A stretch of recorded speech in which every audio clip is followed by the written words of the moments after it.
স্বাধীন সাংবাদিকতার বিরুদ্ধে করা কালো আইন সংস্কারের প্রস্তাব দিয়েছেন বিভিন্ন পত্রিকার সম্পাদকরা। প্রধান উপদেষ্টার সাথে এক বৈঠকে এই প্রস্তাব দেন তারা। এই সময় ডক্টর মোহাম্মদ ইউনূস অন্তর্বর্তীকালীন সরকারের যে কোনো ভুল ত্রুটি দ্বিধাহীনভাবে গণমাধ্যমে প্রচারের আহ্বান জানান। মঙ্গলবার সকালে রাষ্ট্রীয় অতিথি ভবন যমুনায় বেলা 11:30টায় এই বৈঠক শুরু হয়। এতে দৈনিক প্রথম আলো সম্পাদক মতিউর রহমান, ডেইলি নিউ এজের সম্পাদক নুরুল কবির, সম্পাদক পরিষদের সাধারণ সম্পাদক দেওয়ান হানিফ মাহমুদ, যুগান্তরের সাইফুল আলম এবং কালবেলার সন্তোষ শর্মা সহ বিভিন্ন পত্রিকার সম্পাদকরা যোগ দেন। পরে বৈঠক শেষে মাহফুজ আনাম জানান, সংবিধান পরিবর্তন, স্থানীয় সরকার ও নির্বাচন কমিশন সংস্কার সহ বেশ কিছু প্রস্তাব দিয়েছেন তারা। একই সাথে দুর্নীতি দমন কমিশনে স্বাধীনভাবে কাজ করতে দেওয়ারও পরামর্শ দিয়েছেন সম্পাদকরা। এছাড়া প্রধান উপদেষ্টার হস্তক্ষেপে আরব আমিরাতে আন্দোলনকারী যাবজ্জীবন সাজা পাওয়া 57 বাংলাদেশিকে মুক্ত করে দেওয়া হয়েছে বলেও জানান মাহফুজ আনাম। দর্শক, রাষ্ট্রীয় অতিথি ভবন যমুনায় গণমাধ্যম সম্পাদকদের সাথে প্রধান উপদেষ্টা বৈঠকের আরও খবর নিযুক্ত হচ্ছেন সহকর্মী সৌমিত্র মজুমদার। সৌমিত্র, গণমাধ্যম সম্পাদকদের পক্ষ থেকে বক্তব্য তুলে ধরা হয়েছে, কোন কোন বিষয়কে সবচেয়ে বেশি গুরুত্ব দেওয়া হয়েছে এবং তাদের বক্তব্যের প্রেক্ষিতে প্রধান উপদেষ্টা কি জানিয়েছেন?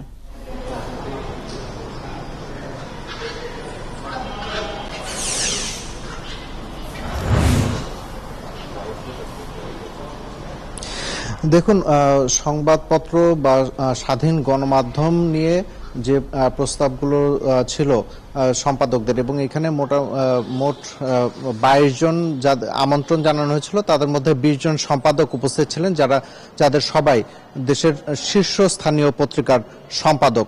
এখানে অন্যান্য যে বিষয় আছে সেই বিষয়ের বাইরে একটি বিষয় জোরালোভাবে আলোচিত হয়েছে, যে বিভিন্ন রাজনৈতিক দলের সাথে যখন আলোচনা হয় প্রধান উপদেষ্টা ডক্টর মোহাম্মদ ইউনূসের, সেইখানে সবাই একটি প্রস্তাব দিয়েছিলেন যে যৌক্তিক সময়ের মধ্যে নির্বাচন, এবং সেই যৌক্তিক সময়টি আসলে কতদিন, এটি প্রধান উপদেষ্টা সম্পাদকদের কাছে মূলত জানতে চেয়েছেন, যে তাদের মনোভাব কি, যে যৌক্তিক সময় আসলে কতদিন, সেটি কি 3 মাস নাকি 1 বছর, 2 বছর, নাকি আরো দীর্ঘমেয়াদী।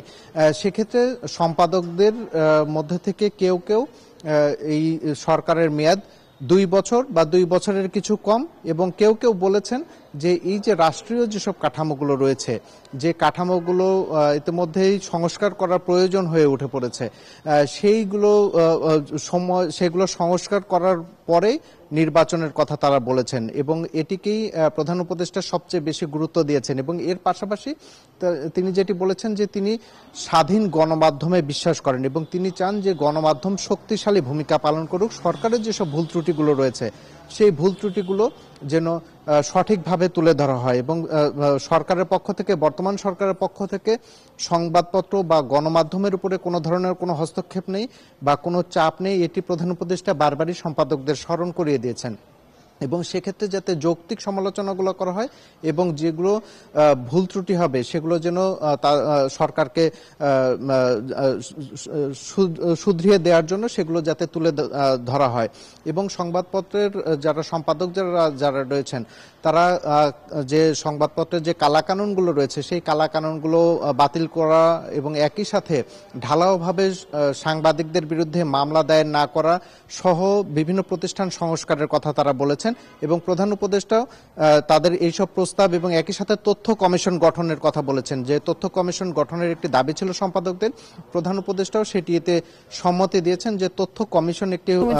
আপনার মাধ্যমে আমরা গণমাধ্যমের সম্পাদকদের সাথে প্রধান উপদেষ্টার যে বৈঠক হয়েছে সে বিষয়ে খবরাখবর জানছিলাম। ফিরবো নিশ্চয়ই আবারও। দর্শক, সহকর্মী সৌমিত্র মজুমদার ছিলেন এতক্ষণ আমাদের সাথে।